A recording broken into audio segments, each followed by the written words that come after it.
SuperTalk Mississippi Media production.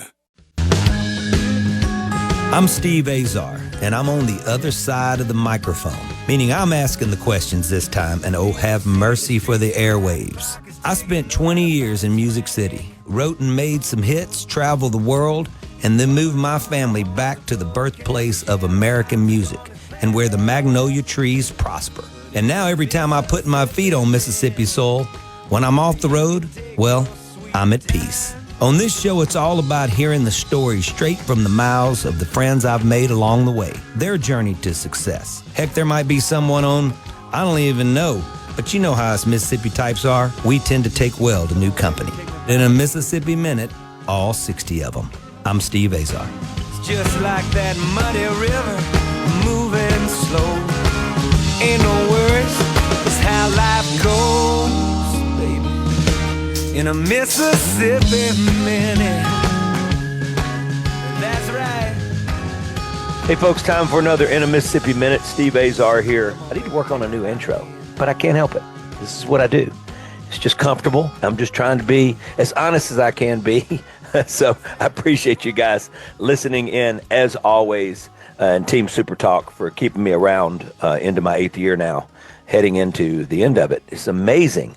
In the beginning of number 9. What are we going to do when we celebrate 10? I don't know. Anyway, I want to thank my sponsors, visitmississippi.org. We're going to be celebrating them today with today's guest. You know how I feel about the arts and Mississippi and what it's, the impact that it's made on the rest of the world. And sometimes folks don't realize you're walking amongst true treasures in Mississippi when you're at the grocery store. And today is no exception. From the back roads of Mississippi to packed clubs across Europe, today's guest has carved really one of the most authentic, soulful paths in American music. He's a singer-songwriter, incredible guitarist, and storyteller, of course, from our great state, who now resides somewhere between Memphis and New Orleans. I need to get a little bit more of a poignant spot. You might know him from his time with Blue Mountain, a band that helped shape the No Depression sound. I want to talk about that in a little bit. Or you also might know him from his 6 solo records or his collaborations with legends like our pal Bobby Rush and R.L. Burnside. Are you kidding? He shared stages with Uncle Tupelo, Wilco, the Jayhawks, Willie Nelson. His guitar work has been recognized by Gibson magazine. I got a lot of Gibsons in here in the studio right now that he can't see. Well, first of all, naming him as among the top 10 alternative guitarists in the country music world. His songs have been featured in television and film, including the Academy Award nominated movie Up in the Air and the Sundance TV series Rectify, etc., etc. Aside from all of his incredible accomplishments with his musical career, get ready for this. He apparently is bored because a former drugstore clerk, landscaper, farm hand, waiter, house painter, pizza delivery guy, a fry cook, and who currently spends his time canoeing the creek of South Mississippi, riding his bike to the snow cone stand, and going for leisurely walks with his dogs. Here to talk music, life, and everything in between, because this man is living one heck of a one, is the wonderful Kerry Hudson. Hey, Kerry. Hey, how's it going, Steve? Thank you for having me. I got a kick out of that last part. I couldn't even say it clearly. It's all just a bunch of BS, you know, but actually all true. I'm not that busy these days. Well, let's talk about, first of all, you're a songwriter. When I finally went to Nashville and I was writing every day, and I got to a point where I was in a writing room, I had my own room. We'd go in there, you know, and sometimes we'd have some co-writes come in and all that. And I got really stale. It was hard to be inspired. And then I found myself with my co-publisher, Mark Allen Springer. Now, Mark Allen Springer just was the Songwriter of the Year with BMI. He was from Weiner, Arkansas, and every time he had a hit, like Two Sparrows in a Hurricane or Where Corn Don't Grow, he would bring us all over to his house, and we'd start building stuff. And he would say that you got to get out of that room, and you got to drive. You got to go build something. You got to go do something that's not in front of the pressure of it all, and let your mind clear and be around things that are inspiring. And I'll be dog if that didn't work. For you, it sounds like to me, post you're doing all these things, you're celebrating your career, but I have a feeling you were doing a lot of these things while you were in the highlight and in the heyday of really when things were working for you. Yeah, you're talking about Just doing well, other things, but that inspired your music. I certainly know what you're saying about, you sit in a room and you're trying to come up with a good idea, and it can feel really stale. For me, I like to get outside. I'm not particularly good at canoeing or anything, even landscaping, but I just love to be outdoors. I'm from a small town and grew up in the country. And so for me, being outside, just a lot of times if I'm trying to write and I'm in my room, I do better to just go for a walk. Yeah. Whether that's in New Orleans, sometime I'm there. But yeah, currently I'm out in the country today, which that's before I go to Jackson tonight. So I'm just enjoying listening to the birds and that kind of stuff. Yeah. Take me back to growing up. I always like to dig into the wonder years. I'm like a broken record, but I like to really dig into sort of the nurturing years and what your folks were like and what were you into that led you to a career in music. Well, I grew up in a small town in Summerall, Mississippi. My dad had a drugstore, and so I worked in the drugstore. One set of grandparents had the grocery store next door, so I'd go work there. And then my other grandparents had a farm out of town, and so I would go work and hang out there. But I guess my first music activities were church related. We grew up Baptist, and so whether I was at my grandparents' church in the country or here in the town, I would start singing in the choir. That's how I got started with music. Yeah. And then and doing some other music activities like playing trombone in the band. But when I was about 13, I discovered that would have been in 1976. So classic rock was really peaking, and I got drawn into the guitar world, which is a cult. I can see you're a member from looking at your wall. You're a member of the guitar cult. Yes, but I got drawn into the guitar cult at age 30. It's addictive. It's it never ends. No. I got my eyes on about. You don't even want to know. And my guitar tech is always sending me pictures. I do want to know. Yeah, my guitar tech is sending me pictures. I said, I've got most of them hanging on walls all over the house. What do I need more guitars for? You don't have this white Gibson that they're coming out. I said, okay, I don't want to talk to you right now. And they go, okay, let me see it. Right. Yeah. No, keep going. I'm sorry. You had me at Gibson for sure. Yeah. I love that. I know. I'm a big Gibson guy. They're the best guitars. For me, on stage especially, we're pretty, we're a little louder than most, and we still use all the monitors and wedges rather than earbuds and whatever that is. So I need something to cut through, and, my J45 and my J200s are my go-to. Yeah. So anyway, I'm sorry. Continue on. Well, let me think. I had kind of an interesting path to the music world. So I started playing guitar, and but I set it aside when I was about 18 and went to college and did that for, I guess, 4 years or so. But then, I guess a year or two after college, I decided I wanted to play guitar. And a buddy of mine, my cousin Chris, had started a band up at Ole Miss with a dorm mate, John Stearett, and they had this band called High Tops. It was a cover band. So I quit all my other activities and moved to Oxford. Yeah, I remember the High Tops growing up, by the way. Yeah, so I moved to Oxford to play music. Everybody else goes to Nashville or LA, but I went to Oxford. I love it. And so did the cover band thing with John for quite a while, and then started writing originals, and kind of went from the fraternity party circuit to the alternative club circuit, basically all over the East. We're with Kerry Hudson, phenomenal guitarist, singer, songwriter, Mississippi man. I love talking to artists who have reshaped not only Mississippi's music, but the world. We're going to be right back. Visit Mississippi.org, the birthplace of America's music. Need I say more? From Steve Azar. While a mockingbird sings out on its limb. Oh, and what a sweet soulful hymn. I said 3 Mississippi to this land called home. I'll bleed Mississippi till I'm dead and gone. Won't you carry on? I'll carry on. Mississippi,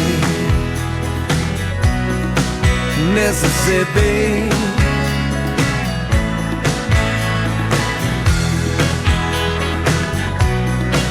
Mississippi.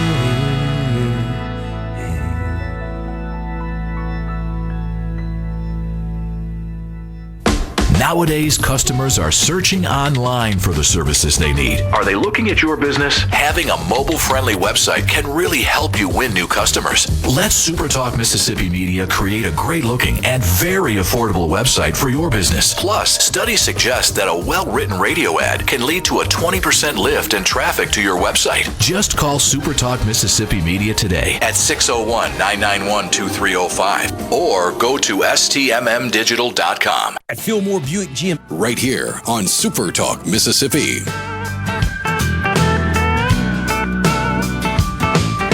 When I was 16, I knew everything. Opportunity grew on trees. I'd taste them, waste them. I got Casey Hudson on the horn right now. Wonderful man. Looks like he's celebrating country life where he's living. I get to see where he's walking around, and it looks like an old cabin sort of style. With looks like cedar just surrounding him up and down. And I could be wrong. I'll walk around a little bit. It's beautiful, beautiful, beautiful place. He's in paradise. What kind of stove is that? Is that a real? That's a wood stove. It's a real deal. I used to cut more of my own wood, but I'm currently looking for a neighbor that's got some. But yeah, that's a great old wood stove. I don't know if you can see it. I love a good neighbor that's got a bunch that comes around knocking on our door. You know, our neighbor Lee usually sends over when we're gone out of town on the road. I will show up and I'll have all our pumpkins will be on the front porch, all decked out, white, orange, all these different sizes. And I see this year that he's got all his out, but he didn't do mine today. Lee, if you're listening, I'm messing with you. So, Kerry, keep going, because this time and era, what years was this? It was like the beginning of the 80s or the late 70s when the high tops were around, and then you go into your own writing thing. What years? Right. So the high tops started happening, Steve, I guess I joined up around 1987. Oh, so it was 80s, mid 80s, late 80s. Okay.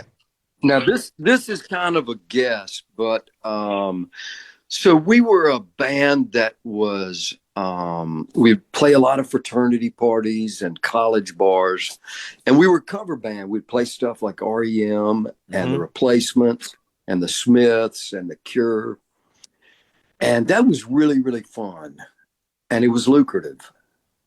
Yeah, you could do really well. Were you playing like the Gin, the Hoka, Yes, all those places, right? Hoka, Foresters, and almost every SEC school. Yeah, we did the same thing. We were all over. That's how I met my bride at the University of Arkansas all those years ago. So yeah, so I get it. I mean, you sort of could get stuck in that world because you were doing well financially coming out of college. You know? Yes, it was a velvet ditch for sure. Yeah. Now that's a term I've used. I've heard used to describe Oxford, and it's a good one. Yeah, but for sure, place. I mean, it was lucrative and it was very fun. And if you were there, you know how much fun it could be. Yeah. But what had happened was I started writing songs, and as I started writing songs, John Stewart was writing songs. And as you well know, that's a reward it cuts deeper, you know? Sure, man. I love it. So he's writing songs, I'm writing songs, and our originals, it was time to do something different. So we started touring around the clubs of the Southeast and then up the East Coast. Our cities we would go to frequently would be St. Louis, Chicago, Minneapolis, Madison, New York, South Carolina was a big stop, Atlanta, Memphis. And so we were out there playing a lot of songs that weren't really that great. You know, your first songs aren't that great sometimes, but we were trying really hard. And we started making friends with people that were doing the same thing, like Uncle Tupelo and the Bottle Rockets, later on the Jayhawks. But a lot of shows with Uncle Tupelo, and that opened up John's connection with Jeff that's blossomed into Wilco. That's so amazing. What a career. So good. Oh yeah. I mean, it's been, you know, it was kind of sad when our band broke up, and that's a long story, but I think it worked out for everybody.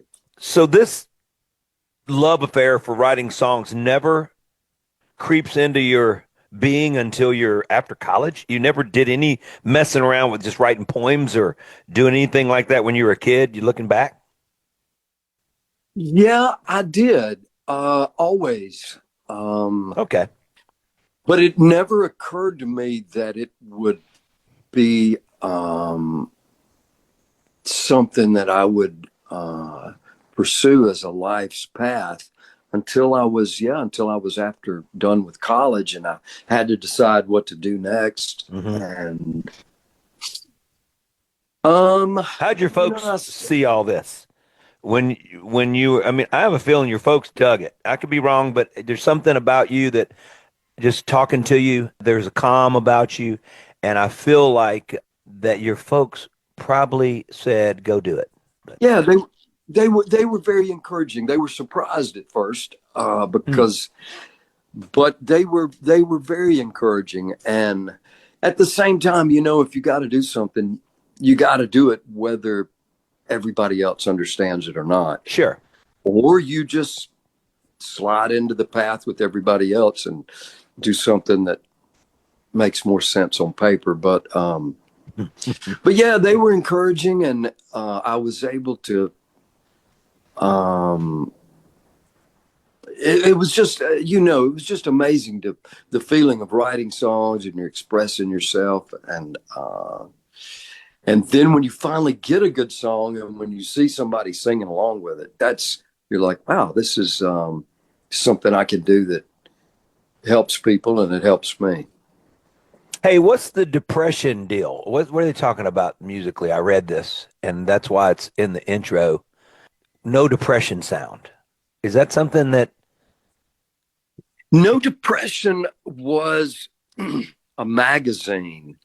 Well, first it was an Uncle Tupelo album. It was one of the first Uncle Tupelo albums. And then it was a magazine based out of somewhere in the Midwest. And that's right. So the No Depression magazine somehow eventually kind of got morphed into the Americana scene. That was kind of, as far as I know, the beginning of the Americana. Yeah, I'm about to say, this is probably the beginning of it all. I mean, you think about it. Yeah. And so you guys were early influencers of that whole thing. Well, the first band on the cover of that magazine was Uncle Tupelo, and the second one was Blue Mountain. So wow. I was more part of the scene then than I am now. I'm kind of off. I've been thinking, I don't know if you go to the Americana Music Festival, but I've never been. I'm like, geez, these are my people. I should go. Yeah, I haven't been. I'm going to try to go next year. Yeah, you need to. You know what? You think about this, the birthplace of America's music. We talk about the king of rock and roll, the king of the blues, you know, the father of country music. We can go deep into R&B, deep into gospel. We can go all the way, but you know what? You guys could be the birthplace of Americana. I'm trying to get to a point here. You guys are a big part of the beginning of this all. This is crazy. Always a big fan of Uncle Tupelo, by the way. For sure. Totally get it. They've totally gotten so real, so beautiful.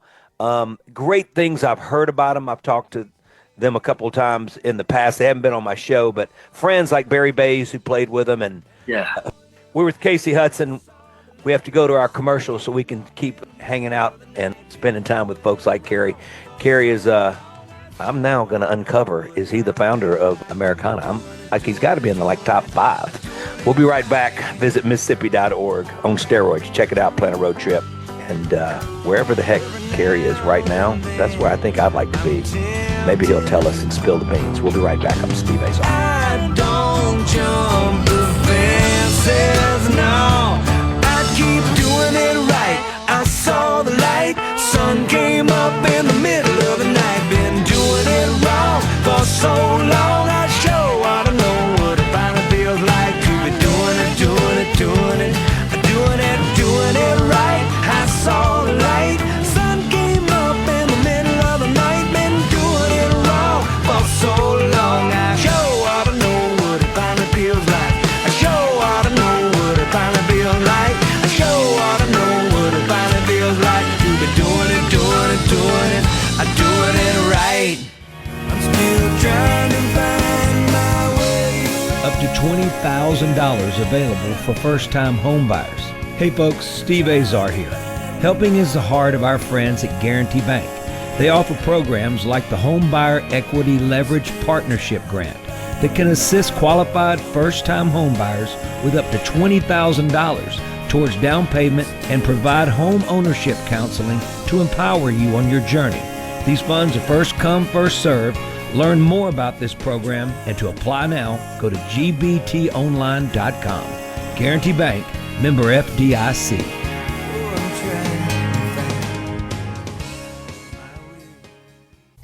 Nowadays, customers are searching online for the services they need. Are they looking at your business? Having a mobile-friendly website can really help you win new customers. Let SuperTalk Mississippi Media create a great-looking and very affordable website for your business. Plus, studies suggest that a well-written radio ad can lead to a 20% lift in traffic to your website. Just call SuperTalk Mississippi Media today at 601-991-2305 or go to stmmdigital.com. Listen and watch all your favorite SuperTalk Mississippi shows live and on demand. Listen to tons of music. Plus, get the latest breaking news from across the state with the SuperTalk Mississippi app. The SuperTalk Mississippi app. Download the SuperTalk app on your iPhone or Android device now for free. Just search SuperTalk Mississippi in your app store on your mobile device to get everything Mississippi all in one place. The SuperTalk Mississippi app. Get it now. It's happening here in the state.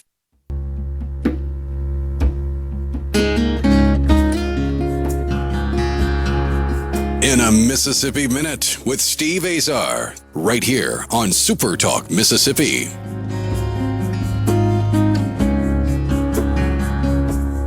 Kerry Hudson is spinning somewhere, it looks like, in the heavens of Mississippi. Visit Mississippi.org celebrates him and so many of the artists that he played with, like Arl Burnside, Bobby Rush. The list goes on. And I've been blessed to make a record with Cedric Burnside and share the stage with him many times.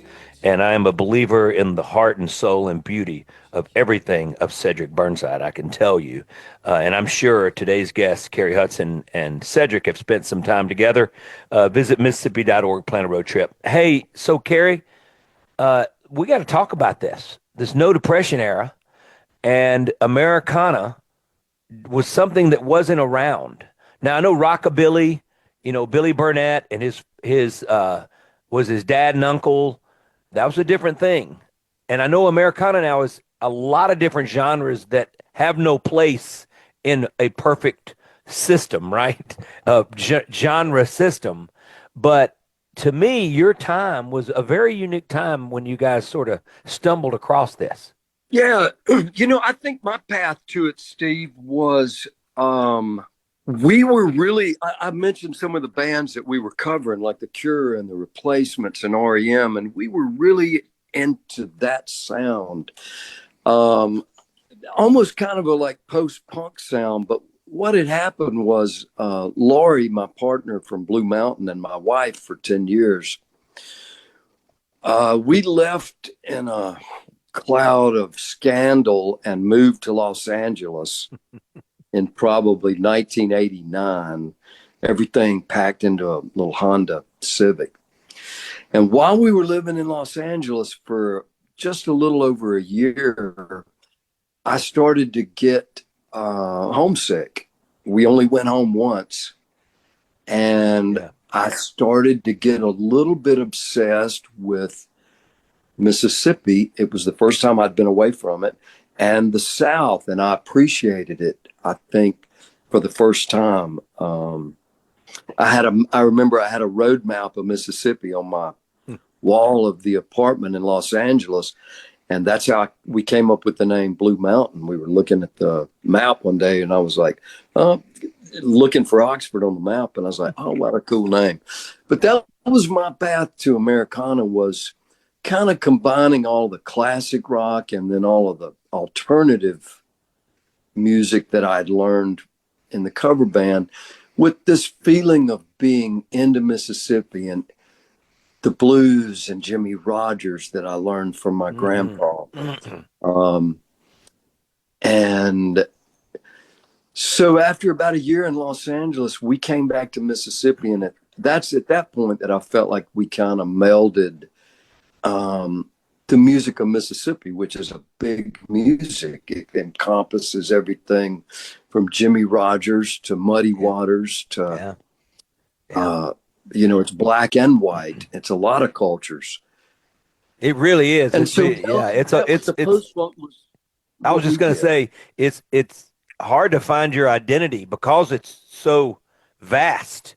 I mean, it encompasses everything. So where do we fit in as singer-songwriters and becoming our own authentic self? That's the tough part. I believe you leaving and seeing home from 2,000 miles away or however far it is, and then coming back.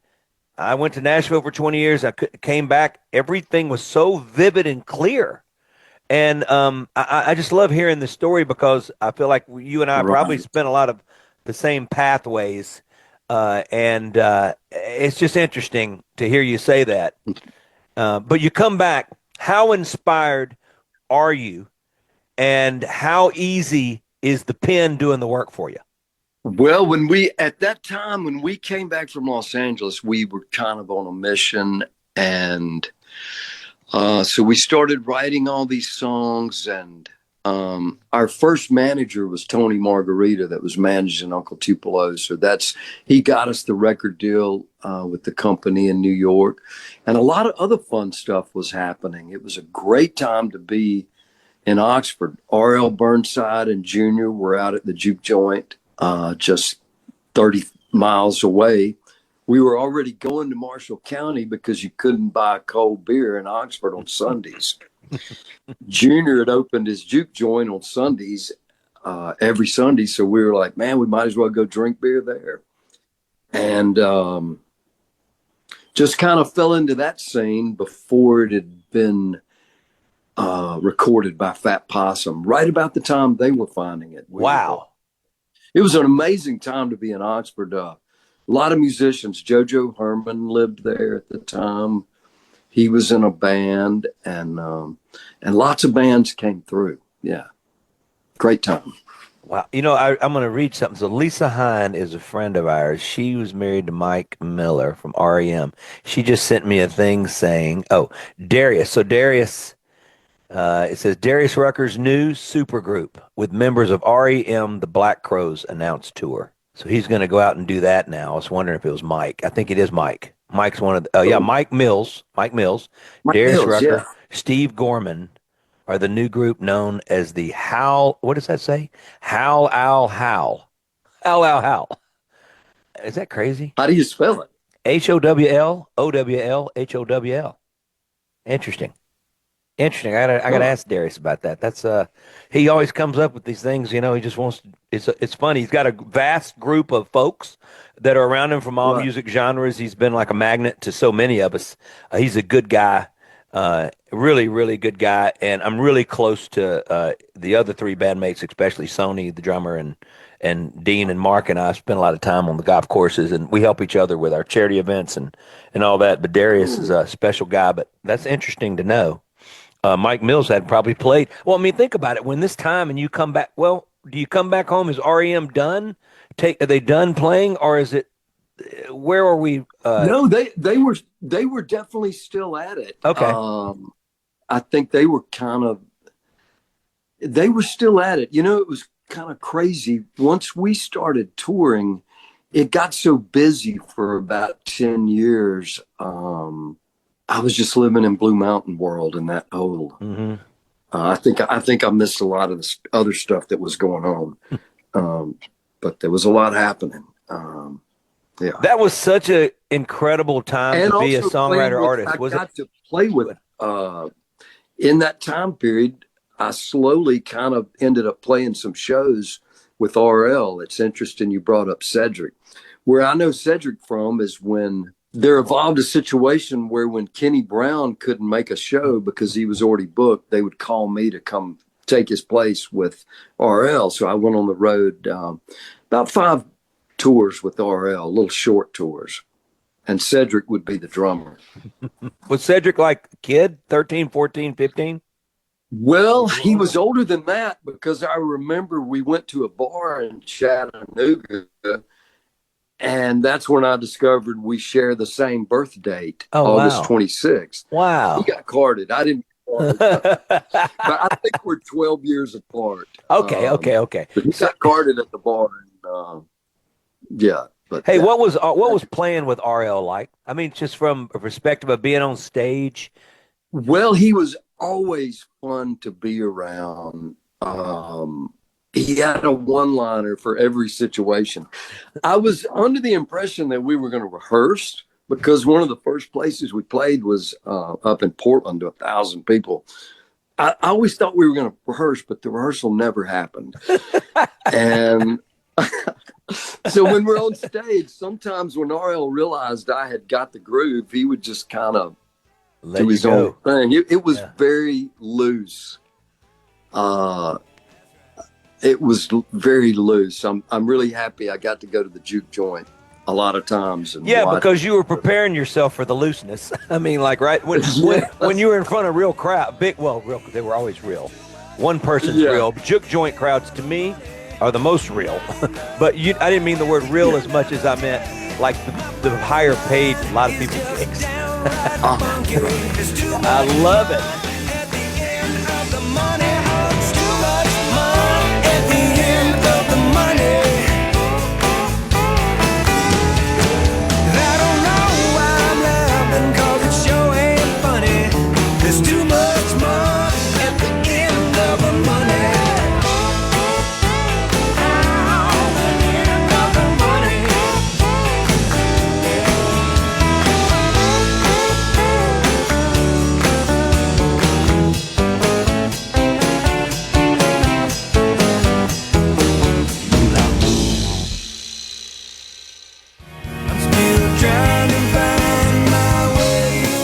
$20,000 available for first-time home buyers. Hey folks, Steve Azar here. Helping is the heart of our friends at Guarantee Bank. They offer programs like the Home Buyer Equity Leverage Partnership Grant that can assist qualified first-time home buyers with up to $20,000 towards down payment and provide home ownership counseling to empower you on your journey. These funds are first come, first served. Learn more about this program and to apply now, go to gbtonline.com. Guarantee Bank, member FDIC.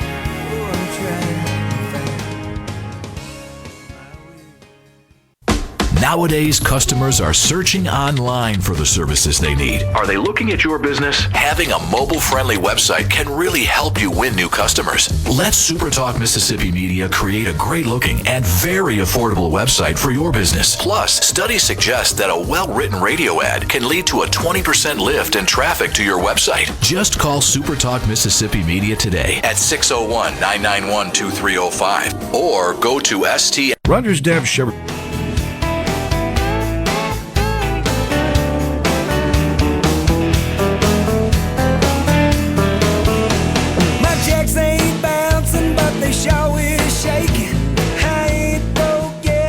Kerry Hudson is spinning somewhere, it looks like, in the heavens of Mississippi.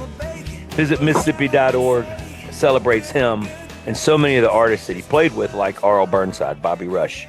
The list goes on. And I've been blessed to make a record with Cedric Burnside and share the stage with him many times. And I am a believer in the heart and soul and beauty of everything of Cedric Burnside, I can tell you. And I'm sure today's guests, Carrie Hudson and Cedric, have spent some time together. Visit Mississippi.org, plan a road trip. Hey, so Carrie, I love the fact now that I did those projects, and now I have to, when I'm inspired, it calls me in to write, and there's no stress every day of writing. So I think you and I are probably doing it the same way at this point in our lives. And it's a much more comforting and relaxing, I can tell you.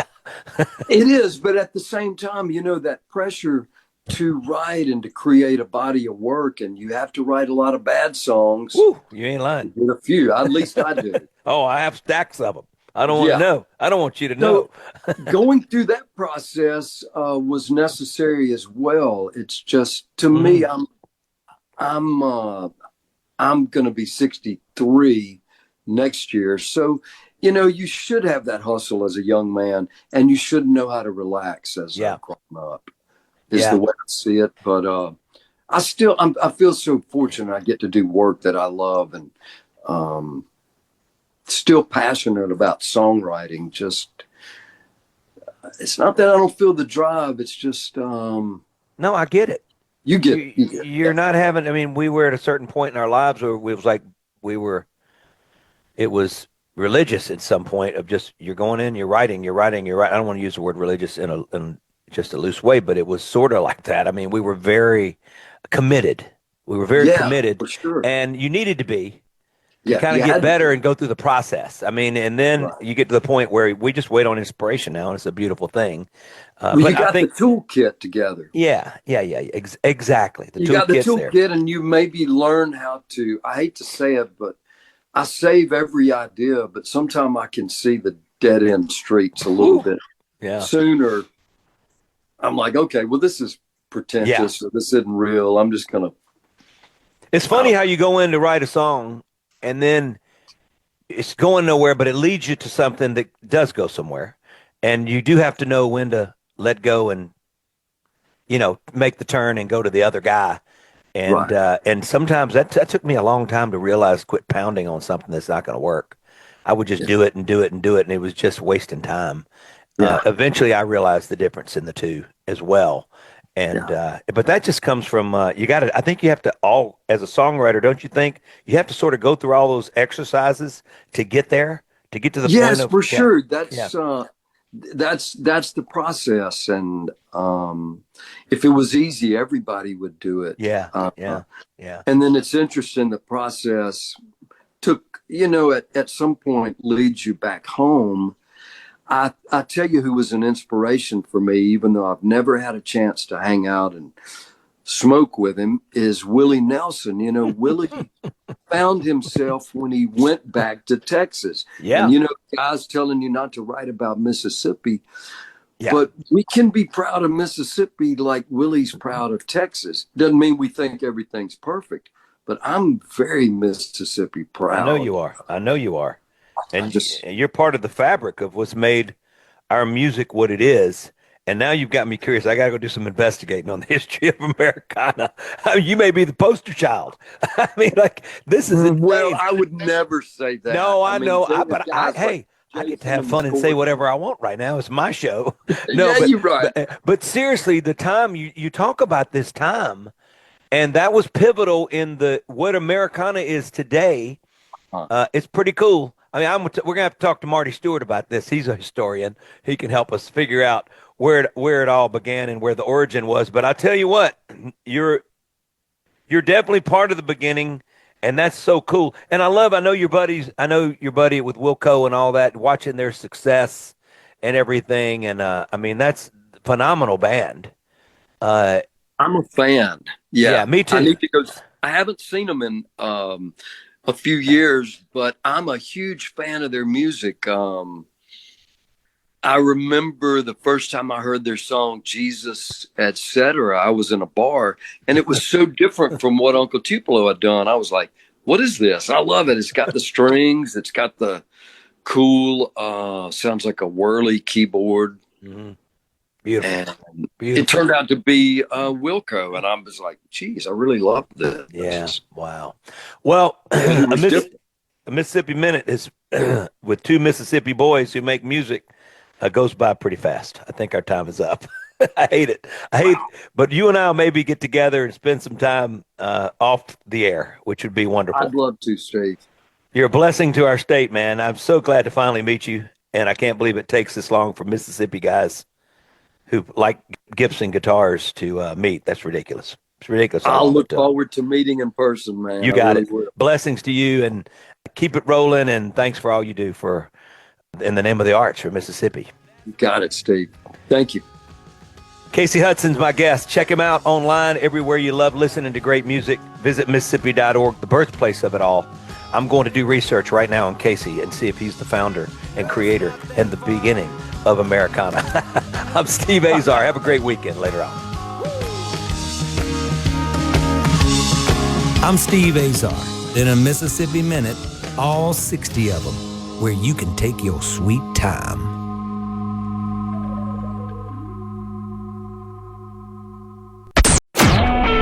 A SuperTalk Mississippi Media production.